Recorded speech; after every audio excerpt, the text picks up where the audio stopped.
Hello dear students, you are most welcome in this educational video. चलिए शुरू करते हैं। आज हमारा टॉपिक है पैसिव वॉइस। पैसिव वॉइस क्या होता है? पैसिव वॉइस है कर्म प्रधान, यानी कि जब हम वाक्य लिखते हैं, वाक्य बोलते हैं, तो उस वाक्य में, उस सेंटेंस में यदि कर्म प्रधान होता है या कर्म मुख्य रूप से सामने आता है तो उसे पैसिव वॉइस कहेंगे। इसके एग्जाम्पल आगे देखते चलेंगे। जानते हैं पैसिव वॉइस के प्रकार। पैसिव वॉइस को कितने प्रकार में रखा गया है? तो देखिए, टेंस के अंतर्गत हम 8 पैसिव वॉइस पढ़ेंगे। प्रेजेंट सिंपल का पैसिव वॉइस पढ़ना है, प्रेजेंट कंटिन्यूअस का पैसिव वॉइस पढ़ना है, present perfect, past simple, past continuous, past perfect, future simple और फ्यूचर परफेक्ट का पैसिव वॉइस पढ़ना है।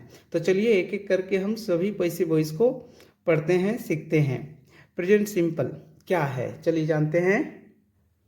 प्रेजेंट सिंपल का अगर हम पैसिव वॉइस पढ़ें तो सबसे पहले हम पहचान देखेंगे। हर टेंस की अपनी पहचान हुआ करता था जब हम टेंस पढ़ रहे थे, ठीक उसी तरह से पैसिव वॉइस में भी हर पैसिव वॉइस का अपना एक पहचान होगा। और जानते हैं डियर स्टूडेंट्स, एक बात बहुत ही अच्छी बात है कि आपको ज़्यादा मशक्क़त करने की आवश्यकता नहीं है। अगर आपको प्रेजेंट सिंपल एक्टिव वॉइस का, यानी कि जो टेंस हमने पढ़ा है, उन टेंस का अगर पहचान याद है तो ये बहुत आसान हो जाता है। देखिए, प्रेजेंट सिंपल का हमने टेंस में जो पढ़ा था वो था ता है, ती है, ते हूँ, यही होता है ना। ता है, ती है, ते हूँ प्रेजेंट सिंपल की पहचान होती है। जबकि उसी प्रेजेंट सिंपल का पैसिव वॉइस के अंतर्गत पहचान हो जाता है या जाता है, या जाती है, या जाते हों। तो दोनों में क्या फ़र्क आपने देखने को मिला? देखिए यही ना कि उसमें ता है, ती है, ते हों ये था, जबकि यहाँ पे हमने या जा जो है, या जा, उसी ता है, ती है के सामने में या जा जोड़ दिया। इससे वो पैसिव वॉइस की पहचान तैयार हो जाती है। तो ये एक ट्रिक है, आप इस ट्रिक को समझ करके सभी टेंस का पैसिव वॉइस बना सकते हैं। बस या जा लगाइए और वो जो टेंस आपने पढ़ा है उसका पहचान लगा दीजिए। जैसे मैंने अभी फिर से एक बार और बताना पसंद करूंगा। देखिए, ता है, ती है, ते हों, ये पहचान था प्रेजेंट सिंपल एक्टिव वॉइस का। जबकि इसमें हमने क्या किया, पैसिव वॉइस में उसी टेंस का हमने क्या किया, या जा बस जोड़ दिया। उसी ता है के पहले या जा जोड़ दिया। या जा ता है, या जा ती है, या जा ते हों। इस तरह से प्रेजेंट सिंपल का पैसिव वॉइस का पहचान तैयार हो जाता है। अब हम जब भी वाक्य बनाएंगे तो ये पहचान वहाँ अवश्य दिखेगा। चलिए चलते हैं। देखिए, पहले फॉर्मूला तैयार कर लेते हैं। तो इसका फॉर्मूला होगा, पहले ऑब्जेक्ट लिखेंगे, उसके बाद में पैसिव वॉइस में सबसे पहले ऑब्जेक्ट लिखा जाता है ताकि वो ऑब्जेक्ट मतलब कर्म, तो कर्म प्रधान बनाना है तो उसके लिए हम ऑब्जेक्ट को पहले वैल्यू देंगे। उसके बाद is am are helping verb लिखेंगे। याद रखिएगा, प्रेजेंट सिंपल के पैसिव वॉइस में is am are helping verb होंगे। उसके बाद में वर्ब की थर्ड फॉर्म लगाएंगे, फिर उसके बाद में बाई लिखेंगे और फिर सब्जेक्ट लिख सकते हैं।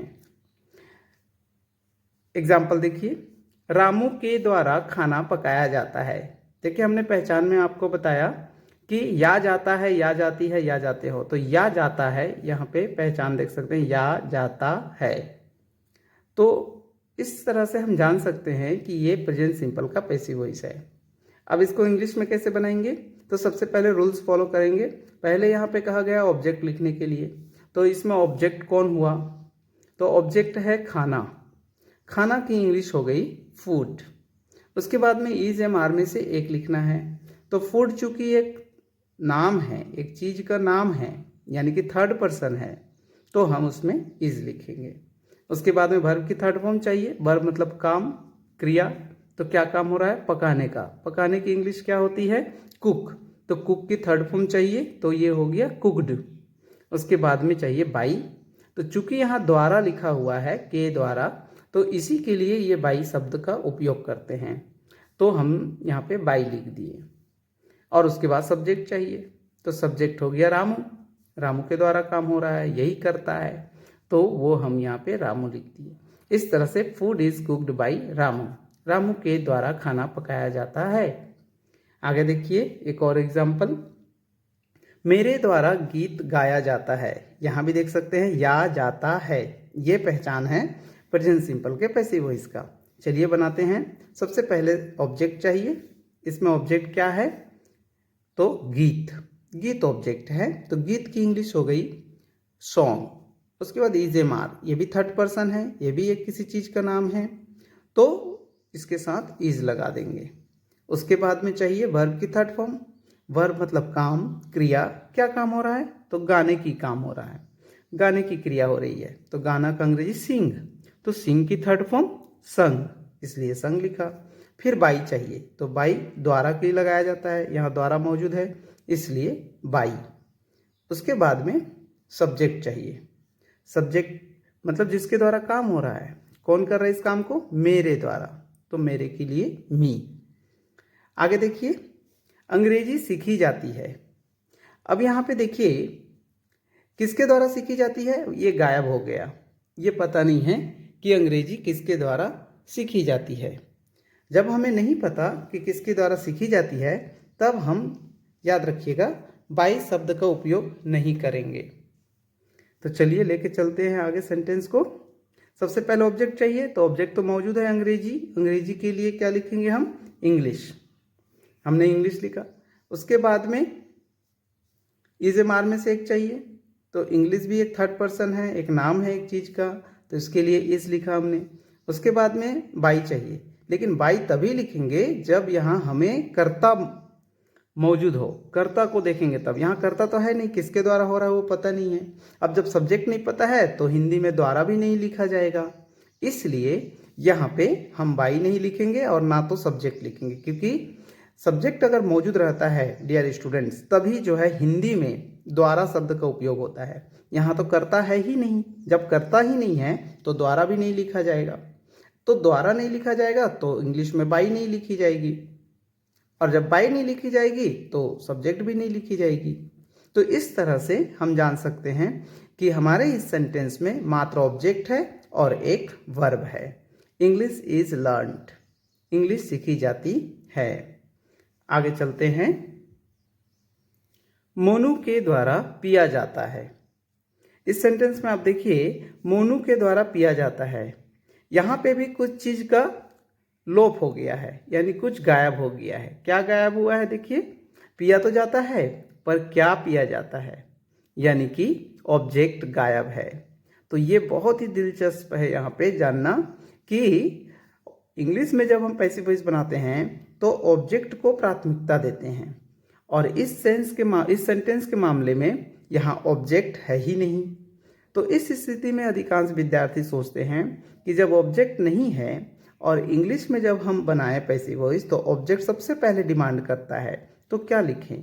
तो इसके लिए ईट को हम ऑब्जेक्ट मान करके लिख देंगे, स्वयं से खुद से हम यहाँ पे ईट को ऑब्जेक्ट मान करके लिख देंगे। उसके बाद में हम यहाँ पे उसके हिसाब से हेल्पिंग वर्ब लिख लेंगे, तो helping verb is am are में से तो ईट के साथ इज लगेगा।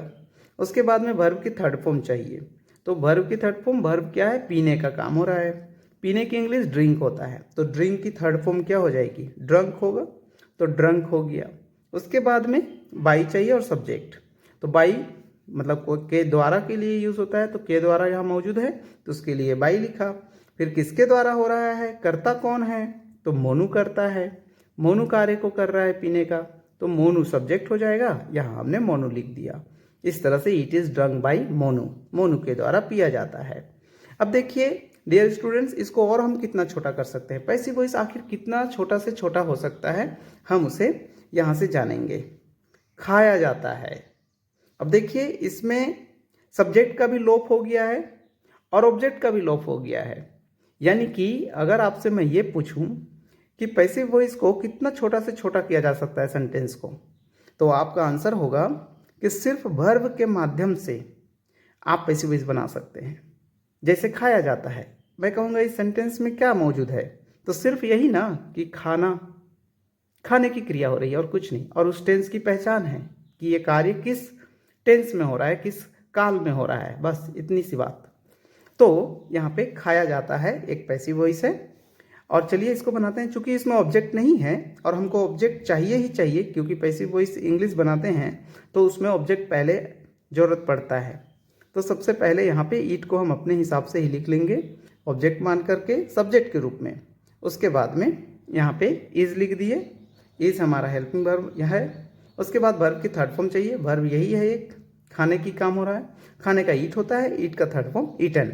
अब यहाँ ना तो हम बाई लिखेंगे और ना ही सब्जेक्ट लिखेंगे, क्योंकि यहाँ पे दोनों के दोनों लोप है, नहीं है, ये चीज़ें यहाँ नहीं है, ना तो यहाँ पे द्वारा है ना तो सब्जेक्ट। तो इस तरह से प्रेजेंट सिंपल का पैसिव वॉइस कंप्लीट होता है।